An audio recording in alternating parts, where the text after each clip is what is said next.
Oke, selamat pagi Mbak Devi. Selamat pagi Mbak Estri. Bagaimana kabarnya hari ini? Alhamdulillah kabarnya baik. Insya Allah selalu bahagia Mbak Estri. Iya, hari ini kita langsung saja ya ke sesi tanya jawab. Baik, siap. Sebelum kita mulai, bagaimana perasaan Mbak Devi untuk menjelang sesi coaching kali ini? Apa ada hal khusus yang akan kita diskusikan atau kita fokuskan pada kesempatan kali ini? Sejujurnya Mbak Estri, saya merasa sangat senang karena memiliki kesempatan untuk berdialog bersama. Jadi pada kesempatan coaching hari ini, saya ingin membahas tentang permasalahan saya di kelas. Saya memiliki murid yang kemandirian belajar di kelasnya itu kurang. Ini terlihat ketika kegiatan belajar sedang berlangsung, dia sibuk menggambar, kemudian dia juga bermain dengan alat tulisnya. Terkadang penggaris itu dibuat ada titik di tengahnya, kemudian untuk timbangan, begitu. Dan aktivitas-aktivitas yang lainnya, terkadang juga menggambar tulisan yang besar, kemudian nanti diblok pakai pulpen atau pakai spidol, itu di sampul atau di lembar bukunya itu ada tulisan-tulisan seperti itu. Nah, selama ini saya melakukan pembimbingan belajar secara individual nih pada anak ini Mbak Estri. Jadi ketika saya sudah selesai menjelaskan atau ketika murid yang lain itu beraktivitas di kegiatan belajarnya masing-masing, saya akan mendekati anak ini, kemudian saya akan mendampingi dia belajar. Jadi belajarnya itu secara face to face bersama dengan gurunya. Nah, ini untuk menjaga fokus si anak dalam belajar sehingga nanti Tentu saja Mbak Devi, saya menghargai kejujuran Mbak Devi. Mari kita jadikan sesi ini sebagai ruang untuk menjelajahi solusi bersama. Apakah ada hal khusus yang ingin kita bahas lebih mendalam pada kesempatan kali ini? Saya ingin tahu Mbak Estri, jadi apa sih sebenarnya yang harus saya lakukan untuk membantu anak ini supaya dia itu bisa untuk belajar secara mandiri Mbak Estri. Artinya bahwa tidak harus face to face saya menunggu si anak itu belajar secara terus menerus, tapi Tujuan yang ingin Mbak Devi capai dari sesi coaching kali ini.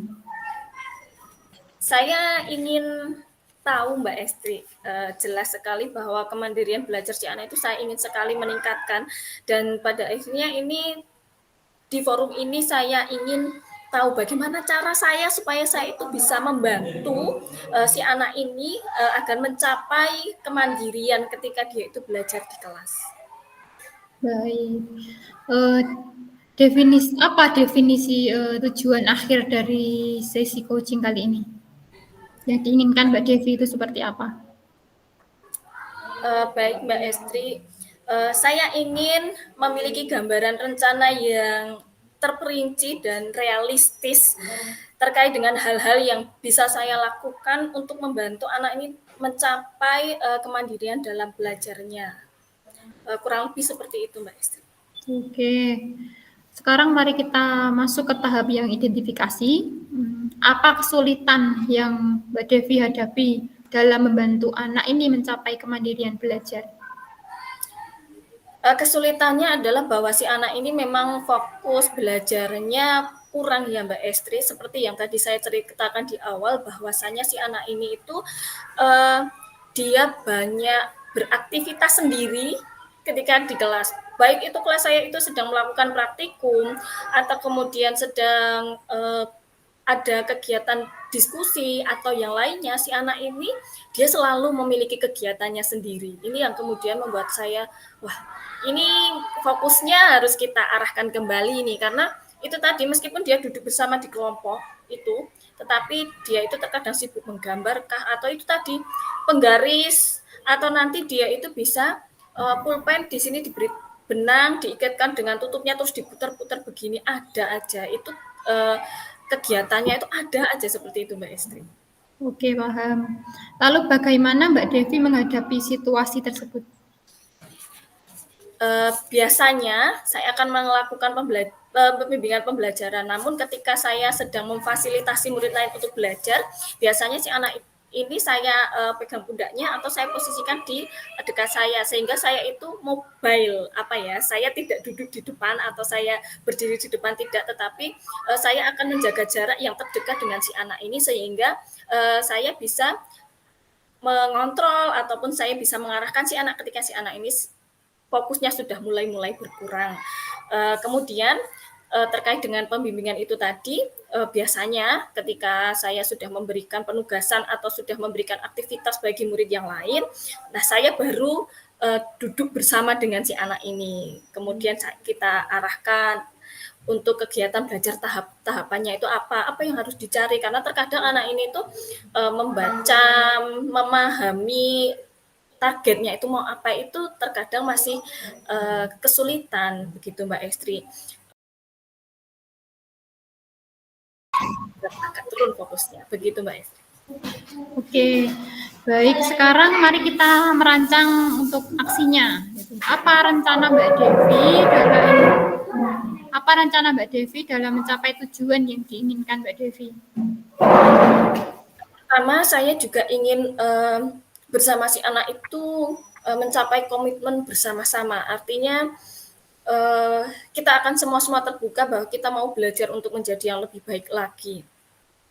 Saya ingin secara terbuka mengakui bahwa saya sebagai guru itu tidak bisa 100% atau tidak bisa selalu mendampingi dia belajar secara individual.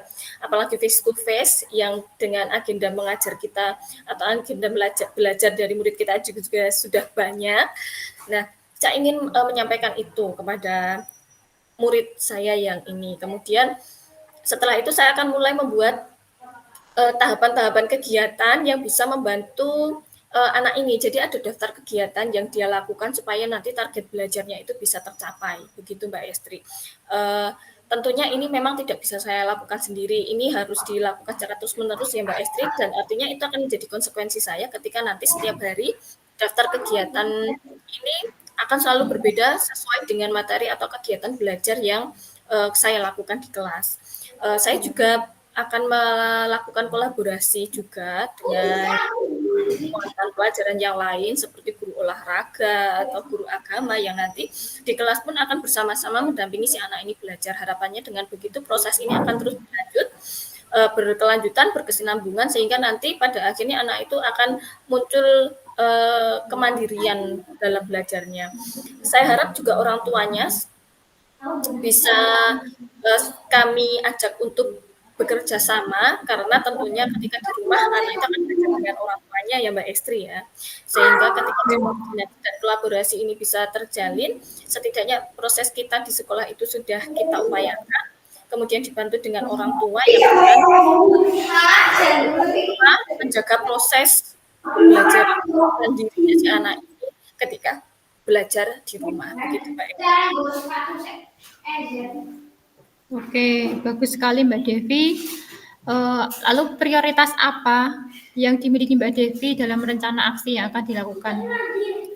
Prioritas saya untuk saat ini adalah bagaimana saya bisa mengurangi bantuan yang saya berikan itu secara bertahap. Jadi pelan-pelan itu saya kurangi. Harapannya dengan daftar kegiatan itu bisa turut membantu anak, memandu anak untuk belajar bagaimana apa saja yang harus dia lakukan ketika di kelas, kemudian apa yang dia butuhkan itu daftar kegiatan itu harapannya bisa terbantu begitu Mbak Esti. Oke, baik. Apa strategi Mbak Devi untuk mencapai tujuan yang diinginkan? Tentunya strateginya saya harus banyak-banyak untuk belajar terkait dengan bagaimana menjaga fokus murid ketika berada di kelas dengan berbagai aktivitas yang berbeda. Kemudian bagaimana saya bisa menyusun atau mewujudkan sebuah kegiatan belajar yang itu tuh sudah sesuai dengan profil belajar mereka masing-masing, sehingga nanti harapannya secara tidak langsung ketika saya sudah menyusun kegiatan belajar sesuai dengan minatnya, kemudian bakatnya, kemudian apa yang dia sukai, itu harapannya bisa menarik minat mereka sendiri untuk belajar. Harapannya seperti itu Mbak Estri, dan tentunya ini memang model-model pembelajaran, media pembelajaran memang harus banyak-banyak saya pelajari. Oke Mbak Devi, itu langkah-langkah yang sangat baik. Untuk rencana aksi yang terstruktur dan fokus pada detail akan membantu Mbak Devi untuk mengatasi tantangan yang ada. Untuk selanjutnya, bagaimana Mbak Devi melihat tindak lanjut dari rencana ini?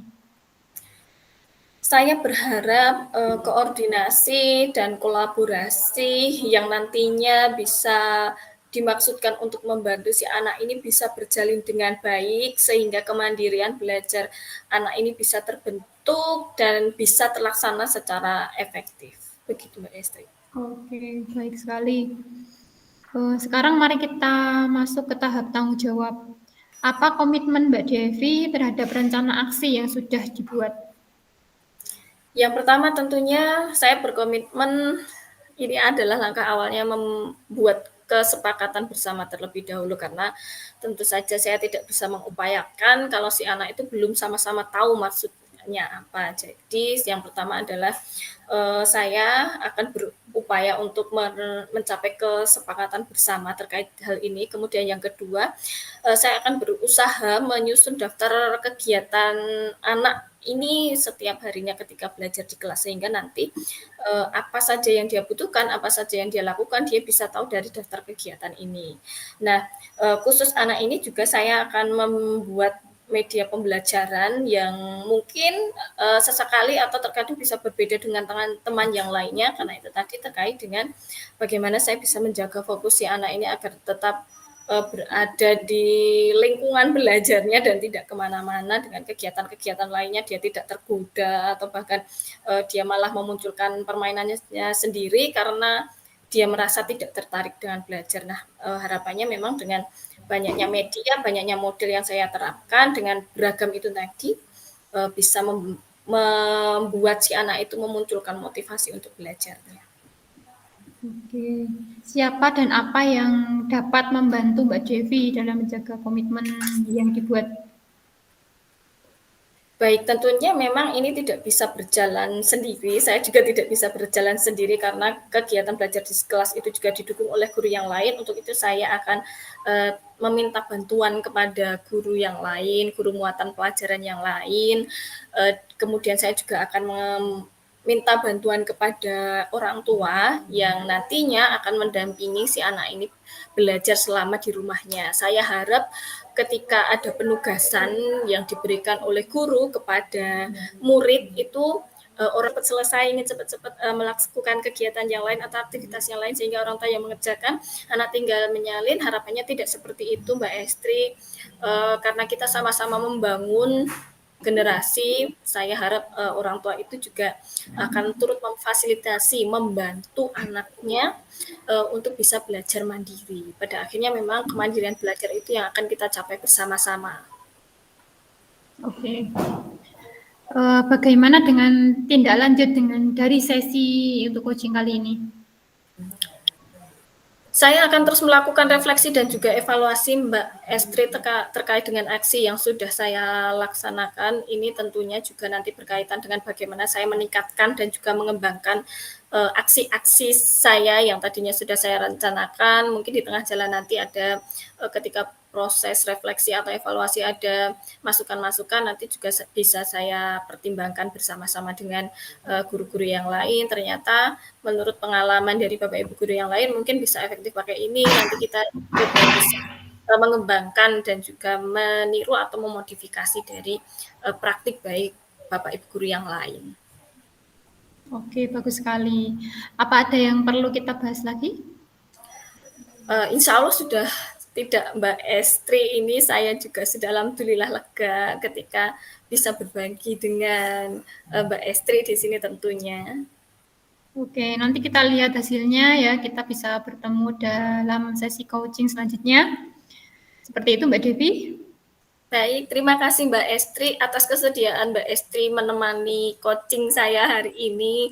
Mudah-mudahan besok bisa berjumpa kembali. Tentunya Mbak Estri juga dalam keadaan sehat, saya juga sehat dengan membawa hasil dari proses rencana aksi yang sudah terlaksana dengan baik.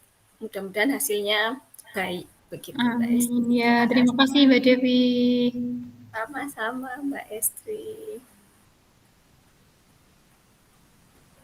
Thank